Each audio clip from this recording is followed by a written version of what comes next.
በኢትዮጵያ ቴሌቪዥን ያልተላለፈ የጥላቻ ንግግር አለ እንዴ? በኢትዮጵያ ቴሌቪዥን ማለት የትግራይ ህዝብ ታክስ የሚከፍልበት የኢትዮጵያ ቴሌቪዥን አንድ ለናቱ የኢትዮጵያ ህዝብ ከጫፍ እስከ ጫፍ ብዙ ሜሞሪ ያለው ኳስ የሚያይበት ታላቅ ፊልም ያየበት እግር ኳስም አባባ ተስፋዬ ምናምን በጋራ ሁሉም ብዙ የኃይል ሩጫ ምናምን የነደራርቱ የተመለከተበት ሩጫ እዛ ምንድነው የሰማነው? የአብርሃም ልጆች ናቸው የሰው ዘር አይደሉም ያለ የድሬዳዋ ሰው ያለ የድሬዳዋ ከንቲባ የነዚህ እኮ የሰው ዝርያ አይደሉም ያለን ሰውዬ የትኛው ጥላቻ የነ ኃይለ ገብረስላሴ ብትሉት የነ ባጫ ደበሌ ብትሉት ምናምን እዛ ላይ ተላልፈ አብዛኛው እዛ ላይ ተላልፈ እስቲ እንቃኘው እጅግ ፍንጅ ያገኘነው አለ ከራሱ አንደበት ለምሳሌ የአማራና የኦሮሞ ህዝብ ታሪክ የዛሬ 100 ዓመት አይጀምርም 300 400 ዓመት ወደ ብትሄድ ጎንደር ላይ ወሎ ላይ የጋራ ታሪክ አላቸው በጋራ መንግስት መስርተዋል በቋንቋ ተግባብተዋል ተዋልደዋል ሚዲያዎቻችን ግን ያንን ጉድ አይፈልጉትም ያ አብሮ የነበሩበትን ጊዜ አይፈልጉትም በሆነ ጊዜ ተጣሉበትን ጉዳይ ያነሳሉ ኢንሲደንት ወይም ኬዝ ስተዲ በአካዳሚክስም ይታወቃል አንድ ኬዝ ላይ ቤዝ አድርጎ ይጠናል ነገር ግን ሚዲያዎች ኢምፔሪካሊ ኩነትን ከወቅቱ ከከባቢ ጋር አሳስሮ ማሳየት ቢችሉ ኑሮ አብዛኛው የጋራ ማንነት ያጣንባቸው ልምምዶች ይቀርፋሉ ብያስብ ምን ጊዜም ታይቶ ማያቅ ግድያ አሁን ተፈጸመ ብለዋል አባቴ የቦሩ ሜዳ ታሪክ የሚገልጠው እሱን አይደለም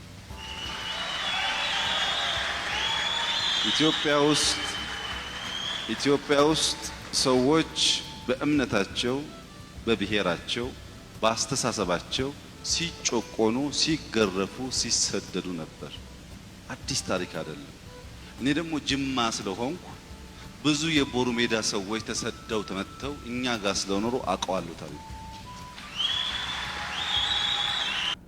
ይሄ አጨብጫቢ ትውልድ የትግራይ ጦርነት ለማዋለድ ጥላቻ በሚነዛበት ነው ያን በጣም ቢረጭ ነበር ቦሩ ሜዳ ባጼ ዮሐንስ ዘመን ተፈጸመ የሚባለው ጭፍጨፋ ነው በግድ ወደ ክርስትና ኮንቨርት ማድረግ ሙስሊም ወደ ክርስትና ወይም ግድያውን ጭፍጨፋ በሉት ቢያንስ ግን በዛ ሰዓት ኔጌቲቭ ታሪክ እንዳለ ነው የማውቀው በኢትዮጵያ ማለት ነው ባጼ ዮሐንስ ዘመን ነው እሳቸው ነበሩበት ግን ዘመኑ ነበሩበት አልነበሩበት ማለት ዘመኑ ግን እሳቸው ዘመን ነው ማንን መውቀስ የሚፈልገው ይሄ ጩጬ ልጅ አጼ ዮሐንስን ነው አጼ ዮሐንስ በኢትዮጵያ ታሪክ የትኛው ነው የኢትዮጵያ ትልቁ ታሪካቸው አንገታቸው የሰጡት መተማ ለሰጡት የኢትዮጵያ ህዝብ ይበልጣል ለአማራ ህዝብ የሰጡት የት ነው አንገታቸው የት ነው የተቆረጠው መተማ ነው ይሄ የሚያወራው የት ነው አማራ ክልል ነው ደሴ ነው ይሄ ደሴ ነው አጼ ዮሐንስ ስለ አጼ ዮሐንስ ለአማራ ክልል ለኢትዮጵያ ለአማራ ክልል ብለው አይደለም እንደዚህ ያደረጉት አማራ ክልል የሚባል የለም ጎጃም ጎንደር ወሎ ትግራይ ምናምን ኤርትራ የሚባል ነው ቢያንስ ለኢትዮጵያ ብለው አንገታቸው የሰጡ አጼ ዮሐንስ እሳቸው ማሞገስ አይችልም ይሄ ሰውዬ ትግራዋይ ናቸው አጼ ዮሐንስ ትግራዋይ ናቸው መዝራት የሚፈልገው ጥላቻ ኔጌቲቭ ቦሩ ሜዳ ለምን እስከዛሬ ሰምተነው ማናቀው ጭፍጨፋት እየተካሄደ ነው አሉ አባቴ ምን ነው ዛሬ ብቻ ነው እንደተጨፈጨፋችሁት ቦሩ ሜዳ እኮ ባጼ ዮሐንስ ጊዜም ተጨፍጭፋችኋል እኮ እኔ እኮ ወደ ጅማ መታችሁ እኮ ተሰዳችሁ ታውቃላችሁ እኮ ሲንግል ነገራን ለይቶ ወዴት ነው የሚያመጣው እና ይሄ ደግሞ ያው ቀደም ብዬ እንዳሰማዋችሁ እዚህ ጋር የኢትዮጵያ ሚዲያዎች ኦሮሞና አማራ የ100 ዓመት ታሪክ አድርገው እና ኔጌቲቭ ላይ ትኩረት ያደርጋሉ የኛዎቹ ሚዲያዎች ይላል ይሄ ሰውዬ ነው ይሄ አሁን ሰውዬ ዲግሪው 94 ዓመተ ምህረት እንዳገኘ 12ኛ ክፍል 96 ዓመተ ምህረት እንዳገኘ ማን ደፍሮ ሊናገረው ይችላል ኢትዮጵያ ምድር ላይ ፋክት ቼክ አድርጎ ክቡር ጠቅላይ ሚኒስትራችን እስቲ ትምህርት ባክግራውንድ ይንገሩን እስከዛሬ ያለን ማስረጃ ሽፈራው ሽጉጤ እርሶ ለጠቅላይ ሚኒስትርነት በሚታጭበት ኢየሱስም በሚነገርበት ጊዜ ፓርላማ በሽፈራው ነው ታሪኩ የተነበበው ግለ ታሪኩ ሽፈራው 1994 የመጀመሪያ ዲግሪ ኮምፒውተር ኢንጂነሪንግ ከማይክሮሊንክ ብሎ ነው ያነበበው እንደዛ ነው ያነበበው ከዛስ ኢቢኤስ የሰራው 12ኛ ቢ መቼ ዓመተ ምህረት 1996 ከፍተኛ 23 ትምህርት ቤት ይሄ ሰውዬ ነው ሀገር የሚያስተዳድረው ይሄ ሰውዬ ነው ስለ ስብዕና የሚያወራን ይሄ ሰውዬ ነው ስለ ሚዲያ ስለ እውነታ የሚያወራን የሚነግረን ኢትዮጵያ ህዝብ ይሄንን ነው ስክሪን ላይ የምታየው ሰውዬ ነው እና የሚነግረው ደግሞ ሚኒስትሯን ነው። ሚኒስትሯ እናት ዓለም እኮ ነባር ጋዜጠኛ ነች እኮ። እናት ዓለም ቀላል ሰው አይደለች። ነባር ጋዜጠኛ አብራኝ ነው ኢቲቪ የተቀጠረችው ድሮ ሚኒስትር ነች። አሁን የኮሚኒኬሽን ሚኒስትር ነች። አንድ ባች ነን ስንቀጠር ኢቲቪ ጆርናሊዝም እና ኮሚኒኬሽን ሁለተኛ ዲግሪ ምናምን እዛ አካባቢ ነች። እና የሚነግራት ስለ ኢትዮጵያ ሚዲያ ይሄ ሰውዬ ባለቤቷም ሰለሞን አላቅም አሁን ሰለሞን የስነ ልቦና ሰው ነው። ጠንቀቅ ያለ ጎበዝ ልጅ ነው። ጎበዝ የስነ ልቦና ተመራማሪ ነው። ትመራመርበታለች ስክሪን ላይ ተቀምጣ። ይሄ ሰውዬ አሁን ስለ የትኛው ሚዲያ ስለ የትኛው አገር ነው የሚያወራው? የሁሉ የጥላቻ ንግግር አባት እሱ፣ የሁሉም ነገር እሱ፣ ሀገር አፍራሹ እሱ። ስለ የትኛው የኢትዮጵያ ሚዲያ እየነገረን ነው የምትለው? እናት ዓለም ዝም ብላ አይደል የምታየው? እርግጠኛ ነኝ ዝም ብላ ስለ ሌላ ነው የምታስበው። እሱን እያየች ስለ ሌላ ነው የምታስበው። ስለ ጥላቻ የጥላቻ ፊውተራሪ የእሱ ልጆች ናቸው። የጥላቻ ፊውተራሪ ሁሉ አይነት ጥላቻ የሰማ ነው በአብይ ዘመን ነው። ይኸውልህ እያንዳንዱን የትግራይ ወጣት ማለት ነው እንደ ኮብልስቶን ተጠርቦ አንድ አይነት አስተሳሰብ ይዞ እንዲኖር ተነቅሶ ወያኔነትን ተነቅሶ ስላደገ ማለት ነው አሸናፊ መሆን ከፈለክ ትግራይ ውስጥ ያሉ ወጣቶችን በሙሉ መንጥረ ማጥፋት አለበት። ይሄ ሰውዬ የአብይ ፕሮፓጋንዲስት ነው። ይጠይቋል። ይሄ ንጹህ ነው። ይሄ ቋንቋ በኢትዮጵያ ይፈቀዳል። በኢትዮጵያ ብሮድካስቲንግ ህግ ይፈቀዳል። ሃይማኖት ዘለቀ ነች የኢትዮጵያ ብሮድካስቲንግ ኮርፖሬሽን የኢትዮጵያ ብሮድካስት ባለስልጣን ዋና ዳይሬክተሩ ሃይማኖት። ይሄ ቋንቋ ጨዋ ነው። የጨዋ ቋንቋ ነው። አያስጠይቅም። ኢትዮጵያ ህግ ቢኖር ኖሮ ኢትዮጵያ ህግና ስርዓት ሲነግስ አብይ አህመድ ከስልጣን የተወገደ ጊዜ በቅርቡ እንደዚህ አይነት ሰዎች በህግ አይቀርቡም ብላችሁ ትገምታላችሁ? በደንብ ነው የሚቀርቡት። እና የሁሉም ኢንጂነር ዋና የጥላቻ ንግግሮች የውሸትና የጥላቻ ንግግር ፊውተራሪ አብይ አህመድ ነው። ደግሞ አሁን በጣም አሪፍ ጨዋታ ይሉታል ያላጆች አሪፍ ጨዋታ ላሰማችሁ። ይሄ የሰውየው የመጨረሻ የሰቃይ የሆነ ጨዋታ ግን መጨረሻ ባጫ ለበሌ ነው። የፕሮግራማችን መጨረሻ በባጫ ለበሌ ነው። እስከዛሬ ማንም ሰምቶት የማያውቀው ቪዲዮ ነው። በኋላ ነው ማሳያችሁ። አሁን ግን የውሸቶች ውሸት እዚህ ያለ። በነገራችን ላይ ኦፕሬሽን ተካሂዶ በየቦታው ያገኘናቸው እስር ቤት ያገኘናቸው ምናምን ያገኘናቸው ሰዎች እኮ ጠውልገዋል። በ10 ቀን ውስጥ ጠውልገዋል። ወደ ኤርትራ የወጡት ግን በ2-3 ቀን ውስጥ በርትተው ተዋግተው አሸንፈዋል። ያስራበን የኛ ነው፣ ያስጠማን የኛ ነው። ራቁታቸውን የሄዱ ሰዎች የኤርትራ ልብስ ለብሰው መጥተዋል። ለዚህ ነው ኤርትራ ወጋን የሚሉት። እንግዲህ ራቁት አንዋጋም መቼም። ያጨበጭብ ነበር እዚህ ላይ ተመልካቾች ለማስታወስ ያክል ነው። ምን ያህል ነው ወይኔ እኔ እኮ እንደዚህ እኮ እውነት ይመስለኝ ነበር እያላችሁ ራቆታቸው መስለው ራቆታቸው የኤርትራ ሰራዊት ትግራይ ውስጥ አልገባም ለማለት ራቆታችን መቼም ራቆታችን አንዋጋ ለዛ ነው ብሎ ሲናገር ነው ይሄን ቋንቋ ራቁታቸውን የሄዱ ሰዎች የኤርትራ ልብስ ለብሰው መጥተዋል። ለዚህ ነው ኤርትራ ወጋን የሚሉት። እንግዲህ ራቁት አንዋጋም መቼም። ይሄ ዘመንም አልፏል። ይሄ ሰውዬ ነው ስለ ህግ፣ ስለ ስብዕና፣ ስለ ሚዲያ አጠቃቀም ሚዲያዎቻችን ስለ ጥላቻ ነው የሚያወሩት፣ ስለ ይዋሻሉ ምናምን የሚለው እኔ እንደ ውሸታም ነው የሚቆጥረኝ ማለት ነው። እንዲህ ብዬ በማዋረድ እሱ ኤክስፖዝ ሳደረገው የኢትዮጵያ ቴሌቪዥን ክቡር ጠቅላይ ሚኒስትር ቅንፍ ላይ ደግሞ ዶክተር ያስተላለፉት መልእክት ከዛ 3 ሰው ክሊክ ሳያደርገው ሲያልፍ እነዚህ ጨዋ ናቸው እነዚህ። እኔ ግን ኢትዮጵያ የምትተዳደረው በእንደዚህ አይነት ሰው ነው ብለን እዚህ ሚዲያ ላይ ስናሰጣው እነዚህ እኮ ኢትዮጵያን የሚጠሉ ብልጽግና የሚጠሉ አይሉ አብይን የሚቃወሙ አይሉ ኢትዮጵያን የሚጠሉ ማለት እንደነገርኳችሁ ትላንት እዚህ ጋር ትንሽ ሂንት አድርጌ ነበር። እዚህ ላይ የብልጽግና ሰዎች የኢትዮጵያ ጀነራሎች እንደነገርኳችሁ በጣም መከላከያ አካባቢ አለ ድንጋጤዎች አሉ። አዲስ አበባ አካባቢ ድንጋጤ አለ። ብልጽግና አካባቢ በተለይ መከላከያ አካባቢ የምትፈሩ ከሆነ አንድ መረጃ ልስጣችሁ። ለኔ ምንጮች የምነግራቸው ነው። አዲስ አበባ ላላችሁ ነው መንግስት ስታወሩ የሆነ ሚስጥር ስታወሩ ኮንፊደንስ እንዲሰማችሁ አዲስ አበባ ያላችሁ በተለይ ችግር የለው። አዲስ አበባ ትግራይ ሆኖ ምን ሊያደርገው አይችልም። አዲስ አበባ ያለው ነው እንጂ ኮሚኒኬት ስታደርጉ ከሰው ጋር ለምሳሌ ሲግናል ስትጠቀሙ ከዛ ቪፒኤን ወደ ቪፒኤን ቀይሩት። ኢንተርኔት ፕሮቫይደሩ ቪፒኤን ወደ ቪፒኤን አድርጉት፣ ቀይሩት። በኢትዮ ቴሌኮም አታርጉት። ማንኛውም ይሁን ቴሌግራም ይሁን ምናምን ይሁን ዋትስአፕ ይሁን ወደ ቪፒኤን ቀይሩት። ስለዚህ ለምሳሌ ሲግናል ከሆነ ሲግናል ራሱ ጥሩ ነው፣ የራሱ ኢንስክሪፕትድ ነው፣ ዋትስአፕ ኢንስክሪፕትድ ነው። በዛ ላይ ደግሞ ቪፒኤን ስትጨምሩበት በፓስወርድ ላይ ሌላ ፓስወርድ ሰጣችሁት ማለት ነው። ኮንፊደንስ ይኖራቸዋል። በደንብ አድርጋችሁ ዘና ብላችሁ አውሩ። ዘና ብለው የሚያወሩን 100% ተዝናንተው የሚያወሩ ምንጮች አሉን መከላከያ ውስጥ በዚህ ደረጃ ማለት ነው። በዚህ አሁን ያልኳችሁ ምንም ነገር አይመጣም በፍጹም። ይሄ ነገርኳችሁ። ሌሎቻችሁ በዚህ ተጠቀሙ። ቪፒኤን ኦን አድርጉት። የሆነ ሚስጥር አለንና በዚህ ጉዳይ ጥንቃቄ ማድረግ አለብን የምትሉ ከሆነ ቪፒኤን ኦን አድርጋችሁ በእንትንም ቀጥሉ። ፍሬህይወት የምታቆጣጣ የላትም። ይሄን አስረግጣ ነው የምነግራችሁ። ኢትዮ ቴሌኮም ራሳቸው ያውቁታል። ይሄን የሴኩሪቲ ጉዳይ አደጋ ውስጥ ስለሚያስገቧቸው ሰው ያው ሁሉንም በጭንቀት ነው የሚኖረው። በሄደበት ሁሉ ቤቱ በካሜራ ያደረገባቸው። ደመቀ መኮንን ምንም ልብስ መቀየር አይችልም ቤት ውስጥ በነፃነት ያውቃል እሱ። አንዴ ይስተካከላል፣ ሬኖቬት ይደረጋል ቤቱ ምናምን ይባልና ቤቱ ሬኖቬት እናደርጋለን ብለው ሄዶ ካሜራ የማይታወቅ ቦታ ላይ ካሜራ አስቀምጦ ቤቱ በቃ ሬኖቬት ተደርጓል ታድሷል ብሎ ይሄዳሉ። ቤቱ ግን የት ካሜራ እንደተገጠመለት የሚያውቁት ጣጣ የለም። በአብዛኛው እንደዛ ነው የሚያደርጉት። ብልጽግና በዚህ ነው መኖር የሚፈልገው፣ ስም በማጠልሸት አንዴ የሆነ ነገር ይዝበትና ከዛ እስረኛ ያደርጋቸዋል። እስረኛ የሚያደርጓቸው ጀነራል የአደም መሐመድ አይነት ማለት ነው። አደም መሐመድ በዛ ነው በቤተሰቡ ነው እስረኛ ያደረጉት ነው የሚባለው። ኢንፋክት አለኝ የሆነ ነገር ቪዲዮ አለ ነው ያሱ እስረኛ እንደዛ ነው ያደረጉት እሱን።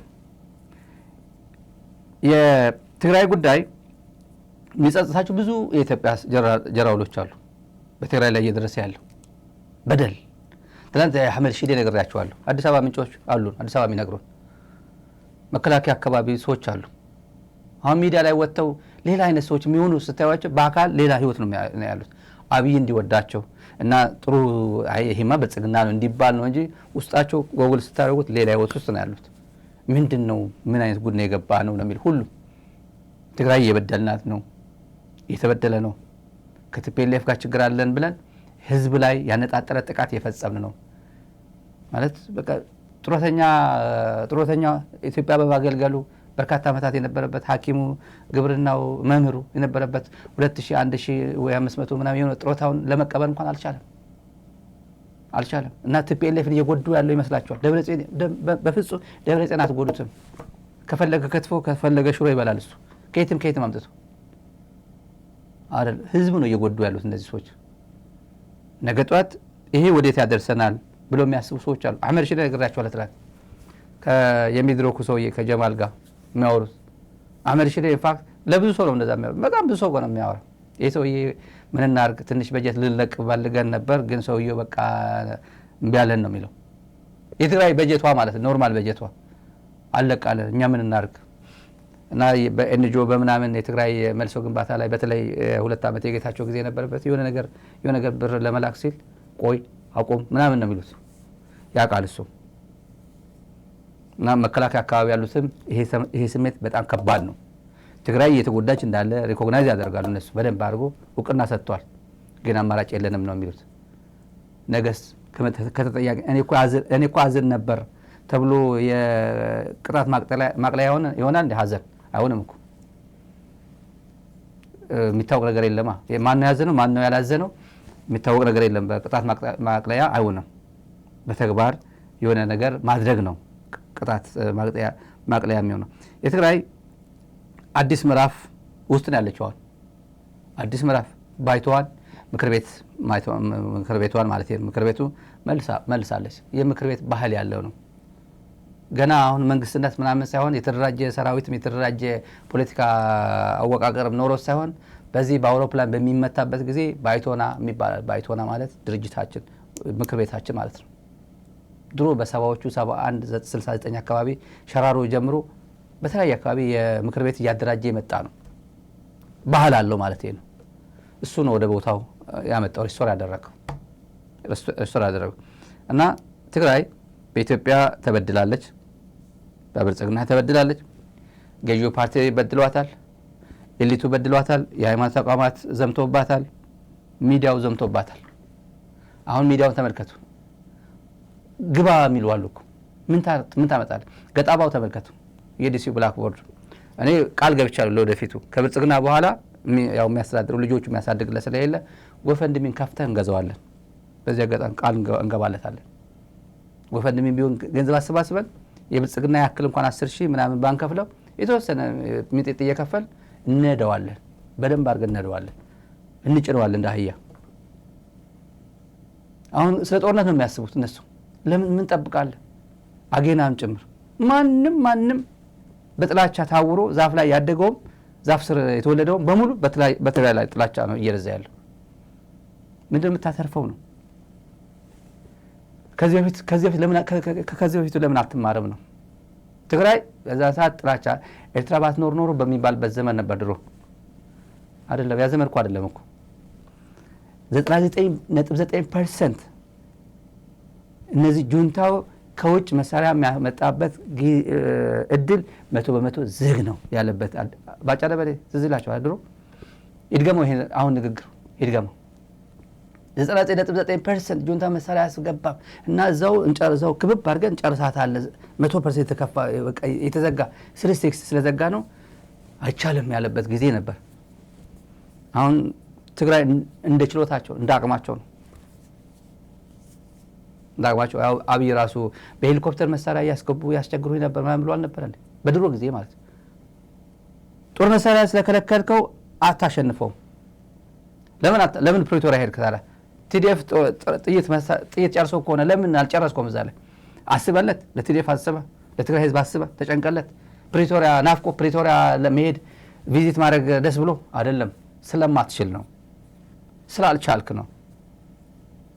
በዛ በኩል ይሄን ሁላ ከባው ጭምር አልቻልኩም፣ የማረከ ጭምር የማረከ አልቻልክም ይያልካ። እስቲ አሁን የትላንት ይበቃል ለማለት ነው። የትላንት ይበቃል ለማለት ትንሽ እናስታውሳችሁ። ሚዲያዎችም ሰከን ብለው ብልጽግና ሆይ ያለ አማራጭ ንግግር ነው። ያለ አማራጭ ከንግግር ሁሉም ያተርፋል። ከንግግር ሁሉም ያተርፋል። ትግራይ ወደ ፕሪቶሪያ ስምምነት መልሰ ጥቅምት 24 የነበረችው ትግራይ መመለስ ነው። ቁጥር 1 ሶሉሽን እሱ ነው። የኢትዮጵያ ክራይሲስ እንደዚህ ውስብስብ ይሆን ነበር? የኢትዮጵያ ችግር እንደዚህ ወሳሰብ ነበር? ፕሪቶሪያ ቢፈጽም ነበር ኖሮ የትግራይ ውስጥ ትግራይ ነገሩን ጨርሳ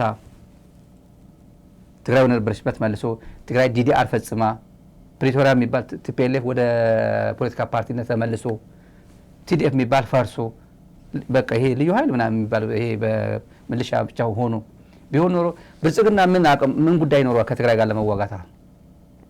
ትግራይ ምን ኮዝ ይኖራታል ወደ ብልጽግና ለመተኮስ ወይም ወደ ከብልጽግናና ሴንስ ኦፍ አኒሞሲቲ ኢስታብሊሽ ለማድረግ ምን አስገዳጅ ነገር ይኖራታል? አይኖራትም። ይሄ ያመለጠው እድል እሱ ነው። ሌላው ግን እድለኛ ነው። የትግራይ ሶሉሽን ባለማግኘቱ ይኸው አማራ ክልል ብቻው ይቀጠቀጥ ነበር። አሁን ለወደፊቱ ማለት ነው። ለወደፊቱ ብቻው አይቀጠቀጥም። ኦሮሚያ ብቻው አይቀጠቀጥም። ምንም ጥርጥር የለውም። የትግራይ ነገር ሶልቭ አድርጎ ቢሆን ኖሮ አማራ አደጋ ውስጥ ይገባ ነበር፣ ኦሮሚያም አደጋ ውስጥ ይገባ ነበር። ለነዚህ ትልቅ ሲሳይ ነው የሆነው። ወርቅ በቃ ትልቅ ነው፣ ወርቅ ነው ያነጠፈለት ይሄ አካባቢ ለሁለቱ ይገባው። ብልጽግና እኔ የምናገረው ይገባዋል፣ እርግጠኛ ነኝ። ለማንኛውም ትንሽ ብልጽግና ያሳለፈው ጊዜ ወርቃማ ጊዜ እና አሁን እንጅሩ የምንለው የለም ማገኘው ጊዜ አለ። Abiy is a man of peace. There are no Eritrean armies operating in Tigray right now. How could you say this with 100%? የኤርትራ ጦር ትግራይ ገብቷል። ጦርነቱ የተሳተፈ ነው። ቅድም ብያለሁ። በቃ ኢትዮጵያን አያውቋትም ሰዎቹ። ኢትዮጵያ እኮ 10,000 በላይ ጦር ደቡብ ሱዳን ያሰማራች ሀገር ናት። ከቸገራት እኮ እሱን ታመጣለች። ለምን ከኤርትራ ትወስዳለች? ጋሚ ለምንድን ነው ኢሳያስን የሚያነሱት? ብዙ ሰዎች ህወሓት አብይ ቀጠቀጠን፣ ደበደበን፣ በዱላ ቀጠቀጠን ማለት ደብረጽዮን የሚጠቀሙበት አማርኛ ነች። ቀጠቀጠኝ፣ ደበደበን፣ በዱላ ደፈጠጠን እንደዚህ የሚሉት እነኚህ ያው ተራ ላንጉጅ። እሱን ጠቅላይ ሚኒስትር አሸነፈን ወይም ሶሪ የኢትዮጵያ ወታደር እኛን ወረረን አላሉም። የሚሉት ኢሳያስ ወረረን፣ ኢሳያስ አስደበደበን፣ የኢሳያስ ሴራ ነው የሚሉት። ይሄንን የሚሉበት ምክንያት አለው። በነገራችን ላይ የኢትዮጵያ አርሚ ትግራይን የትግራይ ልዩ ኃይል ማሸነፍ አይችልም። አሁንም እየተሸነፈን ያለ ነው። ቢሸነፉ እንኳን በኤርትራ በኢሳያስ ነው እየተሸነፈን ያለ ነው ለማለት ነው ባጭር ቋንቋ። ሰራዊት ኤርትራ እዚ ሰሜን ስለስተጠቀ ነቲ አጋጣሚ ተጠቂሙ ናብ ትግራይ ምእታው ይፍለጥ መንግስት ኣብቲ እዋን ግዳማዊ ሓይሊ ክከላኸል ኣብ ዝኽእልሉ ኩነታት ኣይነበረን። ሓይልና ወሰን እዩ ምስ ሕወሓት ኣብ ውግእ ኢና ዝነበርና። ራቁታቸውን የሄዱ ሰዎች የኤርትራ ልብስ ለብሰው መጥተዋል። ለዚህ ነው ኤርትራ ወጋን የሚሉት። እንግዲህ ራቁታ እንዋጋም መቼም ትግዳማዊ ሓይል ምክልካል ኣይንክእል ነርና። ስለዚ ኮነ ሰራዊት ኤርትራ ኣብ ትግራይ ኣትዩ ከበርቲ ገበናት ፈፂሙ ትካላት ዘሪፉን ዓንዩን ንጹሓት ቀቲሉን ዓሚፁን ሲቪላዊ ትህተ ቅርፅን ማሕበራዊ ትካላት ዘሪፉን ዓንዩን ብፍላይ ኣብ ከተማ ኣክሱም ኣብ ውሽጢ ክልተ መዓልታት ብኣማይት ዝቁፀሩ መናእሰይ ጨፍጭፉ ሽውዩ ዝተፈላለዩ በዓል ስልጣን መንግስት ፌደራል አስመራ ሰሪና ዝነበረና ማለት እዩ። ዘንድሮ ከኤርትራ ጋር ታርቀን ባይሆን ኖሮ ምን ሊፈጠር እንደሚችል መገመት ያስቸግራል። መታረቃችን የግለሰቦች አለመሆኑን መታረቃችን የህዝቦች መሆኑን ከኤርትራ መንግስት በላይ የኤርትራ ህዝብ በተግባር አሳይቶናል። በጣም ነው የምናመሰግነው የኤርትራ ህዝብና መንግስት ስላደረገው ነገር። ተመልካቾች ይሄ ወርቃማ የብልጽግና ዘመን ነበር። ወርቃማና ከዚህ ፕሮግራም በኋላ ሸዊት ቢተው እየጠበቀኝ ነው መስመር ላይ ትንሽ አጥራጥራ አድርጌ እቀጥላለሁ። ትግርኛ ፕሮግራም ስላለን ከዚህ በኋላ ቀጥሎ እና ብልጽግና አብይ አህመድ ከሰራቸው በ8 ዓመት ከሰራቸው ትልልቅ ስህተቶች አንደኛው ላስታውሳችሁ እንደ ሀገር ማለት ነው። ዝም ብሎ በጣም እንደ ሀገር ከሰራቸው ስህተቶች ይመስለኛል አሁን የገባው ይመስለኛል እሱ በእኔ እይታ ነው። ብዙ የፖለቲካ ሰዎች የሚያውቁት የሚግባቡ ይመስለኛል። አይ ይሄ ስህተት አይደለም በሉኝ። ከሰራቸው ስህተቶች አንደኛው ፕሪቶሪያን ዲናይ ያደረገበት ቀን ነው። ኖ ያለበት ነው። ፕሪቶሪያ የተደራደር ነው ከጀነራል ጻድቃን ጋር ነው፣ ከጌታቸው ረዳ ጋር ነው፣ ከአሰፋ ብርሃ ጋር ነው። በስፍራው ያልነበሩ ሰዎች አንዳንዶች ፕሪቶሪያን የማያውቁ ሰዎች ደግሞ ፕሪቶሪያን እናስከብር ይላሉ። እና የወለደችው እያለች የታቀፈችው እናት ልሆናለች የሚለው ነገር እሱ እና ይሄ ከስህተቶቹ በጣም ቶፕ ከሚባሉ ቶፕ 10 ውስጥ ሊገባ ይችላል። እኔ ከተሳሳታቸው ስህተቶች ዋጋ የሚያስከፍሉ እንደ ሀገር ዋጋ የሚያስከፍሉ ለሱም ለሀገሪቱ ዋጋ ከሚያስከፍሉ አንዱ ይሄ ነው። ፕሪቶሪያ ማለት ሶስት ግለሰቦች ናቸው ተቋም አላቅም ያለበት እንደ ሀገር ሰውየው ሚስካልኩሌት አድርጎ እዚህ ውስጥ እቺ ላይ ተናገራት። ከስህተቶች ሁሉ ቀዳሚ የሚሰጡ አንደኛ ከ10 ምናምን ሊመደቡ ይችላሉ። አይመደቡም። አይ ይሄ ስህተት አይደለም የሚል ካለ ኮሜንት አድርጉ፣ ተነጋገሩበት፣ ተወያዩበት። ወደ አስመራ እንሂድ። የአብይ አህመድ ማጭበርበር አሪፍ ነው። በጣም ዘና የምትሉበት ነው። የኤርትራ መንግስትና ህዝብ የኢትዮጵያን እድገት፣ የኢትዮጵያን ልማት፣ የኢትዮጵያን ሰላም ይፈልጋሉ። በግልጽ የተነጋገርነው ጉዳይ ዛሬ ኤርትራ እንደ ዱባይ እንደ አቡዳቢ ሆና ቢሆን ኖሮ የኢትዮጵያ ወጣቶች በእግራቸው አቋርጠው አስመራ ይመጡ ነበር፣ በባህር አይበሉም ነበር። የኤርትራ እድገት በቀጥታ ለኛ ይጠቅመናል። 47 ዓመት ትግል ተካሄደ። 17 ዓመት ታገሉ፣ በ10 ሺዎች ሞተ። ከዛ መንግስት ተኮነ፣ የሆነ ዓመት ተቆየ፣ ከዛ ከመንግስትነት ተወረደ፣ አሁንም ሰዎች ሞቱ። ደምረ ስታይ የ40 ምናምን ዓመቱ ልፋት ያስገኘው ውጤት ጎንደር መሄድ ህልም፣ አስመራ መሄድ ህልም ያደረገ እንጂ ጠብ የምትል ነገር ለትግራይ አላመጣም። እኔና ኢሱ ስንደመር የምንካፈለው አሰብ ይሆናል።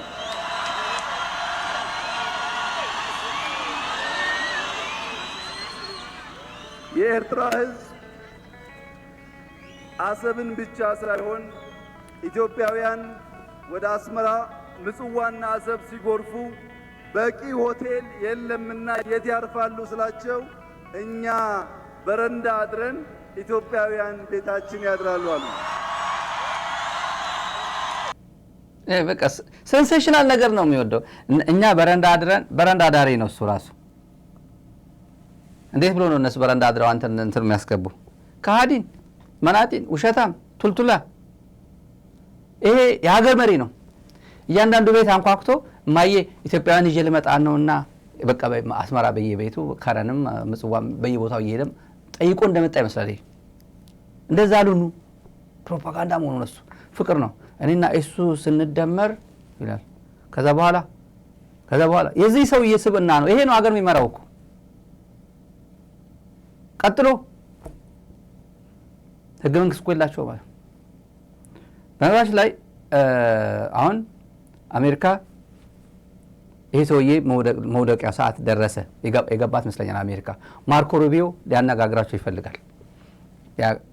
አሜሪካ ኤርትራውያን እንደምታውቃላችሁ በሳንክሽን ውስጥ ሆኖ ምናምን ናሽናል ኢንተረስት መስመር የሚሉት ፕሪንሲፕል የሚባል ቋንቋ አለ። አይ ይሄ ሰውዬ ስልጣን ለማስጠበቅ ብለን እንደዚህ አይነት ሎቢ ተደረገ እንደዚህ አይነት ንስጣችሁ ብለው ተናገሩ። የኢትዮጵያ ቴሌቪዥን ተከታተሉት ፕሮፓጋንዳቸው ምናምን። ቀይ ባህር የግድ ነው፣ ህዝባችን እኮ ቡም እያደረገ ነው፣ ልንፈነዳ እኮ ነው፣ ቀይ ባህርማ የግድ ነው ይላል። ማርኮ ሩቢዮ እዚህ ጠርቶታል። እንትና ያገኘዋል፣ አሜሪካ ይሁን ብቻ ያገኘዋል። እንትና ማርኮ ሩቢዮ እነ ጌዲዮን እነ ኦስማን ሳልህን ጠርቶታል፣ ሰምቻለሁ። ትናንት በዚህ ትግርኛ ፕሮግራም ላይ አንስቸው ነበር። ሰውየው ምንድን ነው የሚያገኘው? የሰውየው ስብና እሱ ስለነበረ ሰውዬ ቀጠለ። ከለከለ ሀሳብ የለም።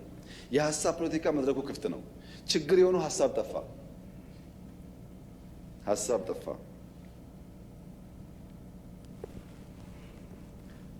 ሀሳብ መጥፋቱን ለማወቅ የነዚህን ባንዳዎች ውሎ ማየት በቂ ነው። ሰው እኮ ከፍሬው ይታወቃል። ባይናገርም ከፍሬው ይታወቃል። ውሏቸውን ስታዩ ዛፍ በፍሬው እንደሚያስታውቀው ሁሉ እነሱ ያስታውቃሉ። ለምሳሌ ፓርቲ የሌለበት ሀገር፣ ምርጫ የሌለበት ሀገር፣ ህገ መንግስት የሌለበት ሀገር፣ ወጣት የሌለበት ሀገር፣ ተስፋ የሌለበት ሀገር ተለጥፎ ለኢትዮጵያ ተስፋ ሊያመጣ የሚችል ሰው የለም። ከማን ነው የሚማረው? የእነሱን ዲሞክራሲ እንዳይል መንግስት አይታወቅ፣ ካቢኔ አይታወቅ፣ ፓርቲ አይታወቅ፣ ህገ መንግስት የለ፣ ምርጫ የለ። እዛ ተለጥፎ ስለ ምርጫ መጠየቅ አይገርምም? ግን ምርጫ የለበት ተለጥፎ ስለ ምርጫ መጠየቅ።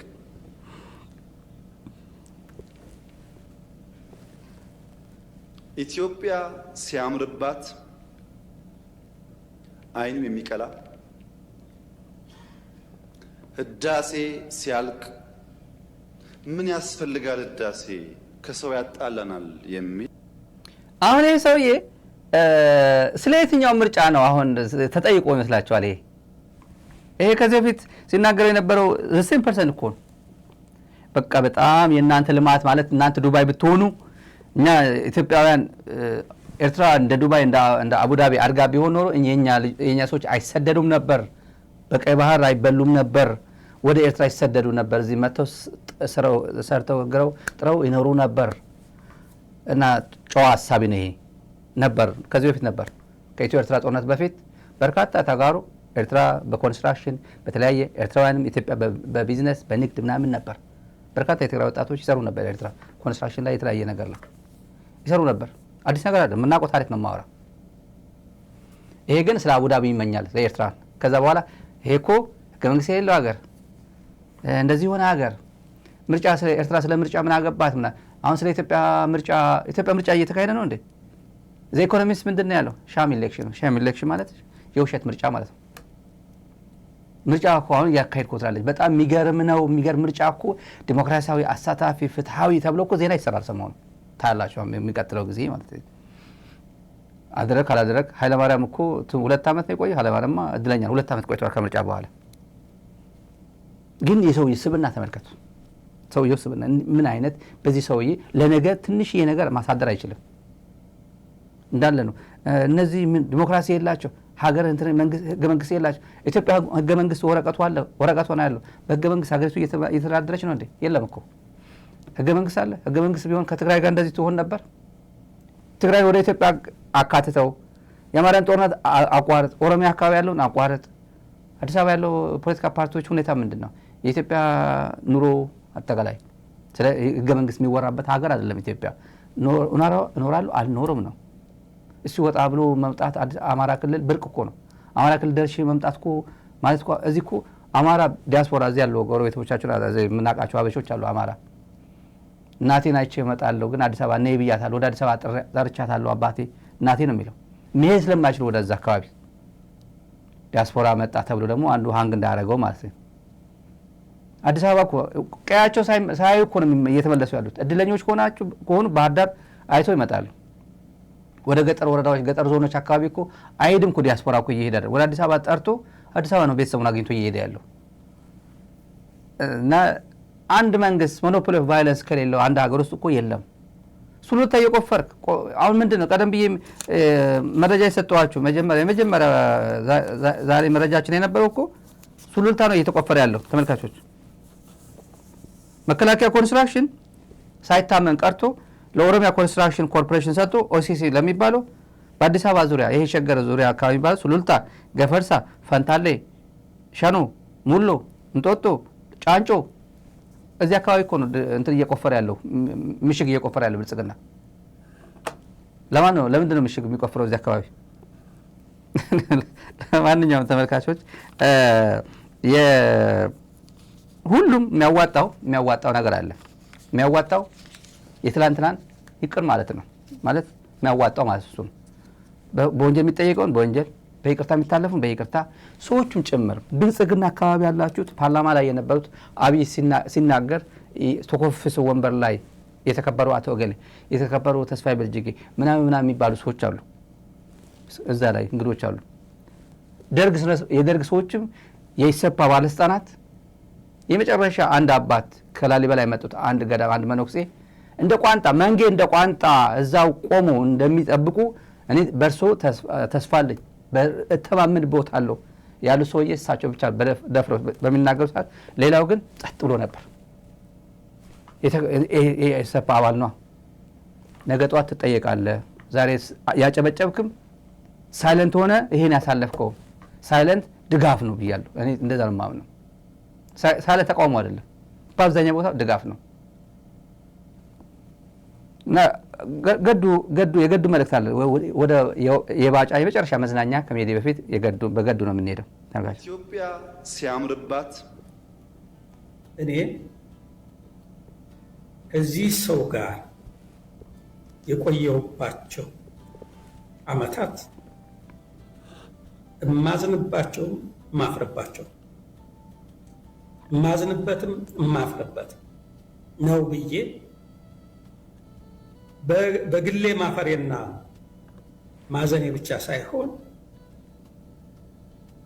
ለኢትዮጵያ ሕዝብ ደረሰው ጥፋት ይሄ ኃይል ባደረሰው ጥፋት እኔም በዛ ውስጥ ስለነበር ይቅርታ ጠይቄ ወደፊትም ይሄ የደረሰ ጥፋት በኢትዮጵያ ታሪክ ውስጥ እንዳይደገም የሽግግር ፍትህ በሚኖርበት ጊዜ በዚህ ተሳታፊ የሆነ ሁሉ ተጠያቂ መሆን አለበት።